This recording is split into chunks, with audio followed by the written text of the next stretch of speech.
मुंबई के शोर शराबे से दूर अर्जुन एक छोटे से अपार्टमेंट में रहता था।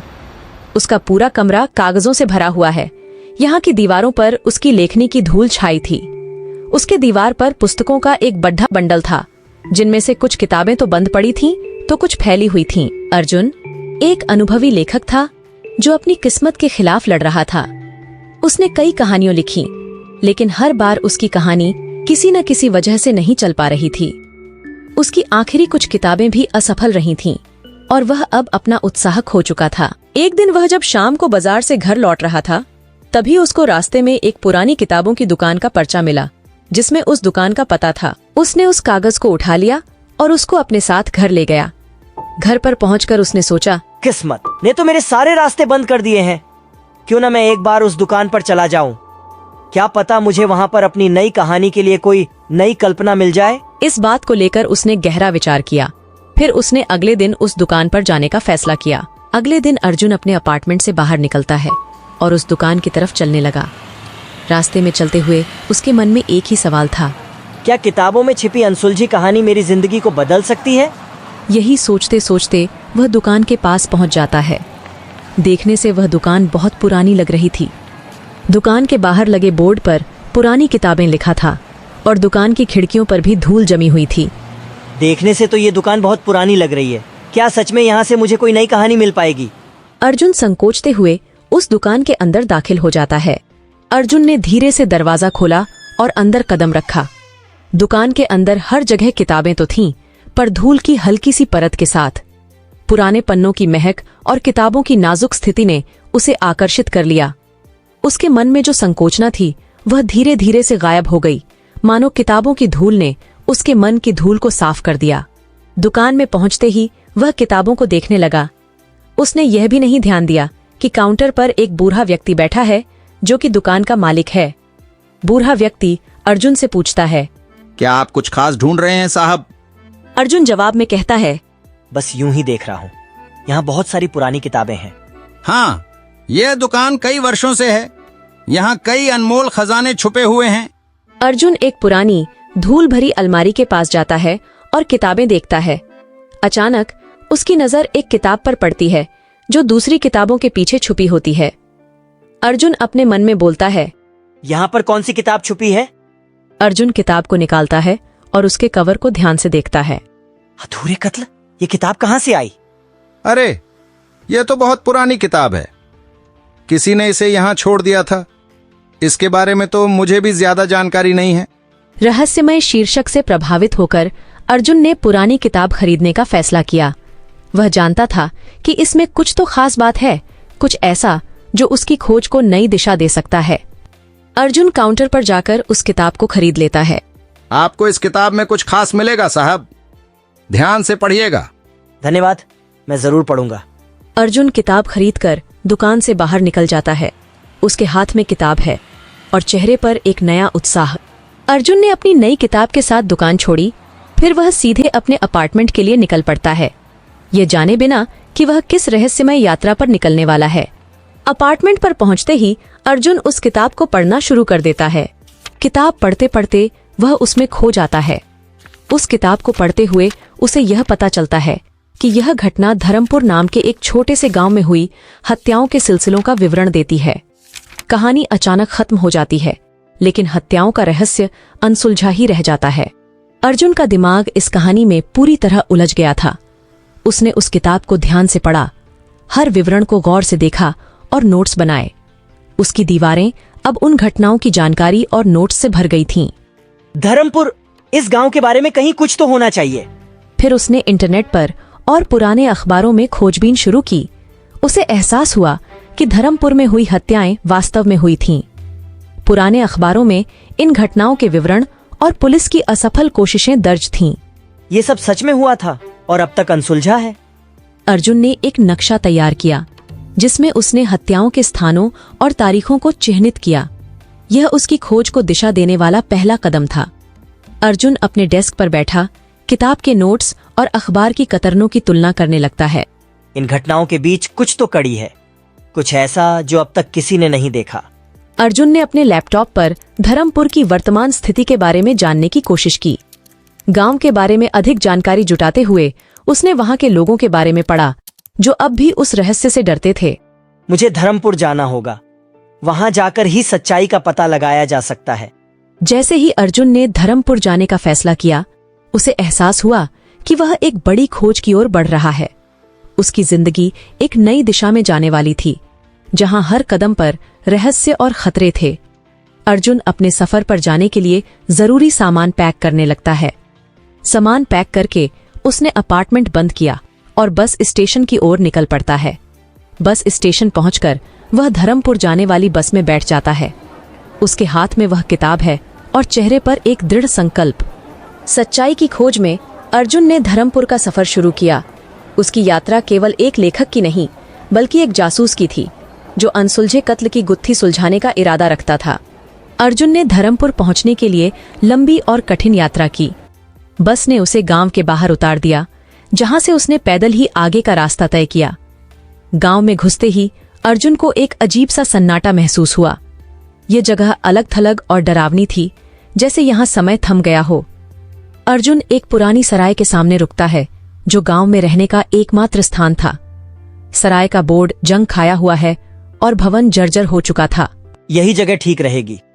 अर्जुन सराय के अंदर प्रवेश करता है। अंदर का दृश्य धुंधला और पुराना है और एक बूढ़ी महिला काउंटर पर बैठी है। जी नमस्ते, मुझे एक कमरा चाहिए। आप यहाँ क्यों आए हैं साहब? मैं एक लेखक हूँ, एक पुराने मामले पर शोध कर रहा हूँ।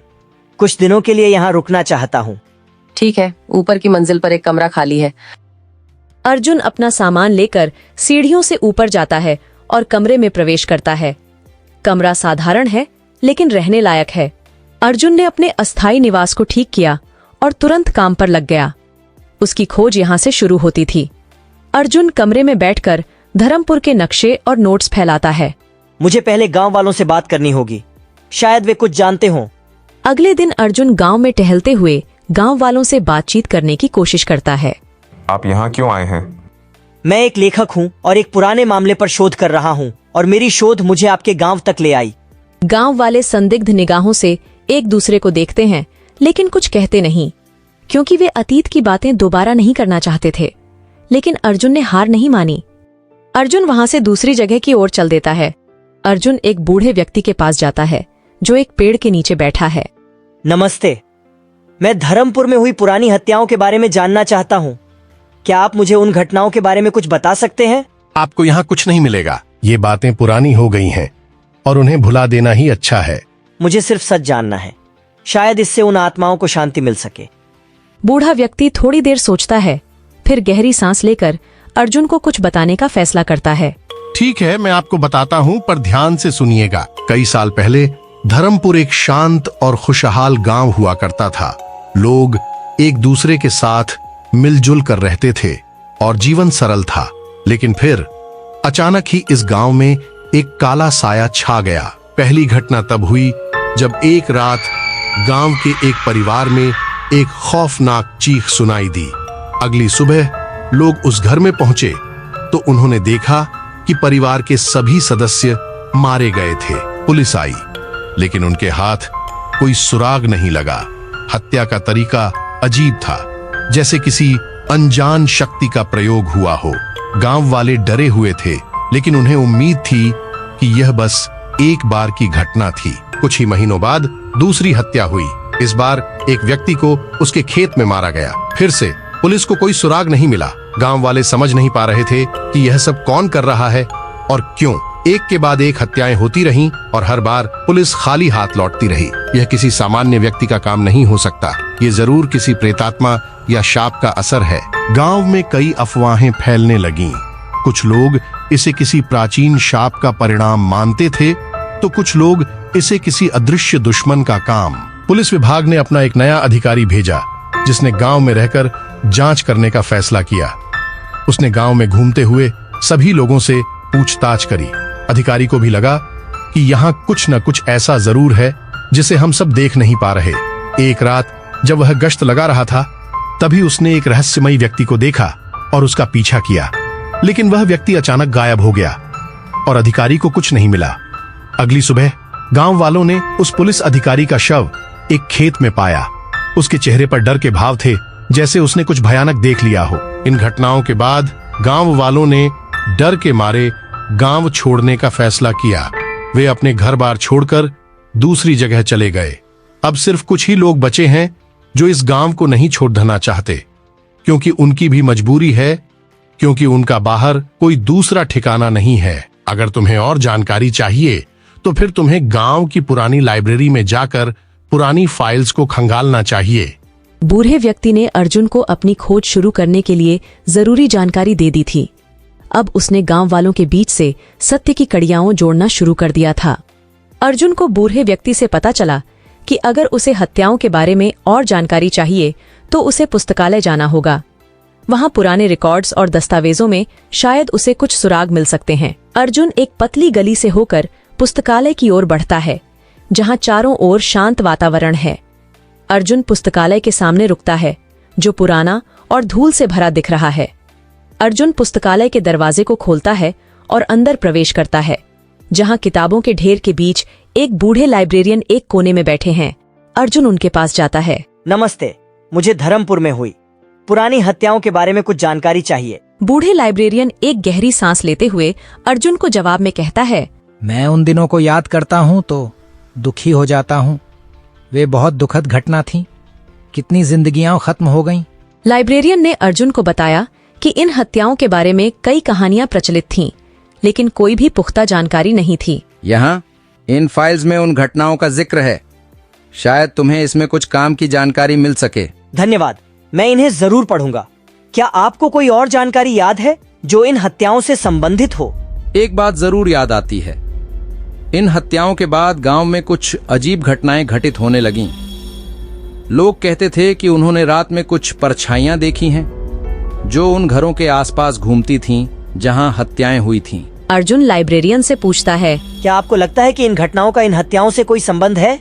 बूढ़े लाइब्रेरियन सोचते हुए जवाब देता है, यह कहना मुश्किल है, लेकिन उन दिनों गांव में जो डर का माहौल था उसे भुला पाना कठिन है। अर्जुन कुछ नोट्स बनाता है और दस्तावेजों को पढ़ने के लिए ले लेता है और उस बूढ़े लाइब्रेरियन को धन्यवाद देता है।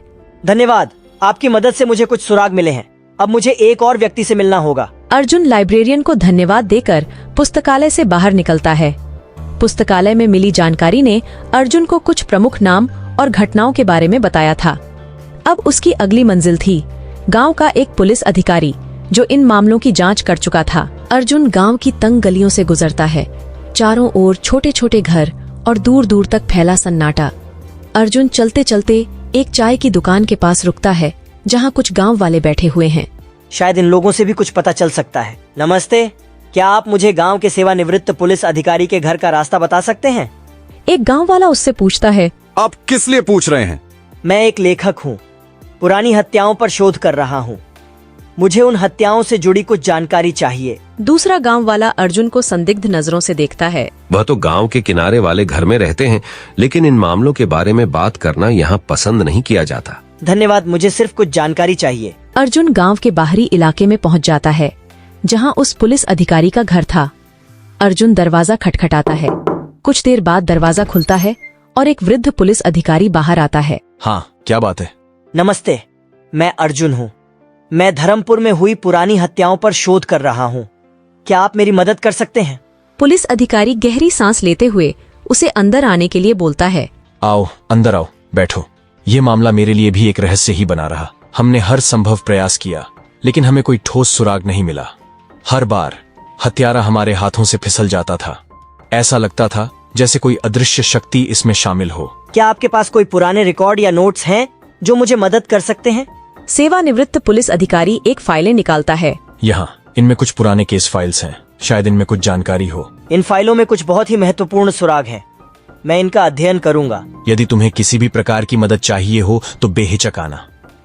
मैं खुद इस रहस्य को सुलझाने में असमर्थ रहा। धन्यवाद, आपकी मदद के बिना मैं शायद ही यहाँ तक पहुँच पाता। अर्जुन पुलिस अधिकारी को धन्यवाद देकर उनके घर से बाहर निकलता है।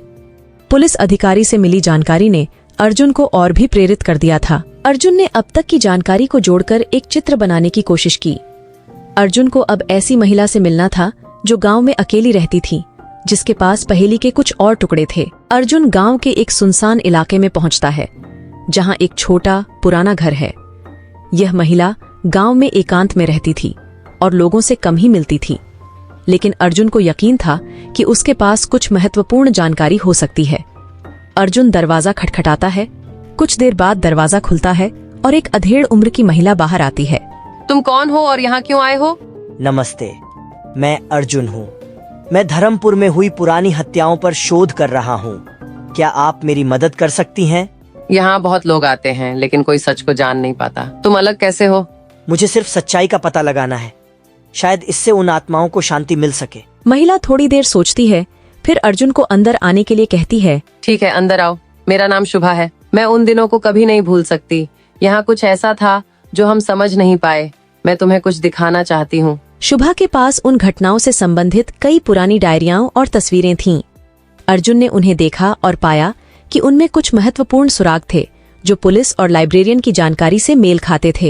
ये सब बहुत ही महत्वपूर्ण सुराख है। आपकी मदद के लिए धन्यवाद। सावधान रहना अर्जुन। सच जानना आसान नहीं होता और यह रास्ता खतरनाक हो सकता है। अर्जुन घर से बाहर निकलता है। अर्जुन के पास अब उन हत्याओं से जुड़े कई सुराग थे, लेकिन इन सबको जोड़कर सच्चाई का पता लगाना अभी बाकी था।